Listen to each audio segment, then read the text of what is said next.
One of the latest but by no means insignificant new motorcycles to come out of China for 2022 is the rather dashing LFC700 that has a wheelbase not that much shorter than the BMW R18 and can boast a significantly lighter curb weight. Now you can say what you want about the name, but what you can't say is it's not interesting and somewhat striking in appearance. So sit back for a few moments while we go over a few things you need to know about this bike and why it should be taken seriously when it hits our streets next year. So getting straight down to business, the Cruiser takes heavy inspiration in terms of its design from its pre-production concept version, that unusually for a Chinese bike revealed a thoroughly fresh design, instead of just copying a BMW or Harley Davidson, although we do think the LFS looks a bit like a space-age Ducati Duval. Overall styling of the bike looks sharp and beefy, blending perfectly with its sleek and sophisticated aluminium body panels that gives it a sort of futuristic look. So one of the things that we really love about this bike is how it stayed true to how the concept bike looked. Take for instance another standout styling feature that the bike will keep for production is that very cool looking quad-exit underbelly exhaust system, meaning virtually none of the concept bike's original design has been toned down for the production model. Even the deep-set LED headlight that's surrounded by a turbine-inspired air intake that runs through the steering head and into the engine's airbox is retained. A single-piece seat follows the motorcycle's fluid custom design lines and is extremely accessible at a height of 695 mm. That's further complemented by a low scoop stance, forward-set foot pegs, and a drag handlebar, all ensuring a comfortable riding posture. The bike's looks, although definitely falling into the cruiser category, are contrasting to contemporary mid-capacity displacement cruisers that usually adopt a more, well, let's say conventional and retro styling, and to many that'll be like a breath of fresh air. So the bike will be coming in two flavors, the first being classed as the standard model, and the second branded as high power, that will incorporate some upgraded components, and obviously a more powerful engine that we'll come onto in a moment. So the first thing we need to say is when it comes to the bike's suspension and braking, is the R&D department responsible for the LFC clearly look to be taking things seriously, as instead of using some sort of unknown cheaper in-house brands that no one's ever heard of, they have instead opted to use top-shelf components from the likes of Nissan, Brembo, KYB and Bosch. At the front of the bike, suspension duties are taken care of by a pair of fully adjustable KYB upside-down forks with a single mono to the rear. Moving on to the brakes, you have a choice to make as the standard model uses a more than capable Nissan team, comprising of a twin setup to the front over 320mm discs, with a single to the rear, while the high-power model comes equipped with Brembo's all-round, with a dual-channel Bosch ABS system assisting both setups.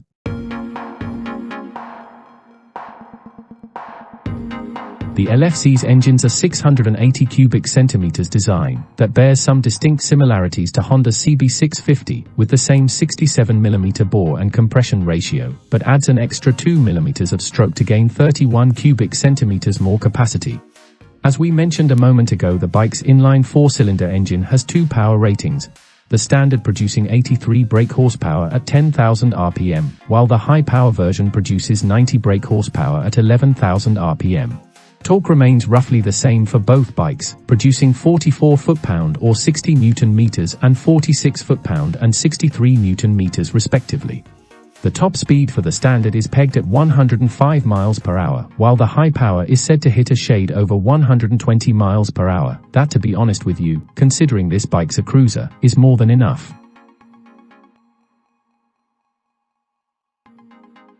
The concept bike revealed earlier last year presented an array of top-notch features, such as a full-color TFT display, a slipper assist clutch, cruise control, a ride-by-wire throttle and ABS, as well as hill start assist.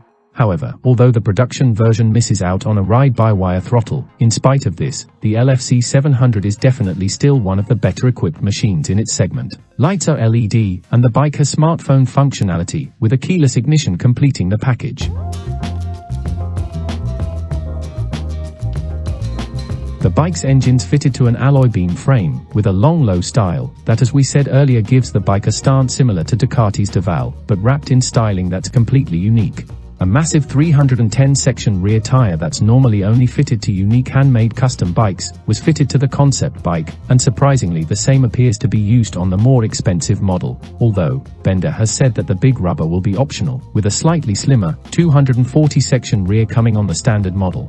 As the bike's frame's cast aluminium and contributes to an overall weight of just 215 kilograms, and considering it has a wheelbase of 67.7 inches, and an overall length of 95.6 inches, making it only half an inch shorter than the BMW R18.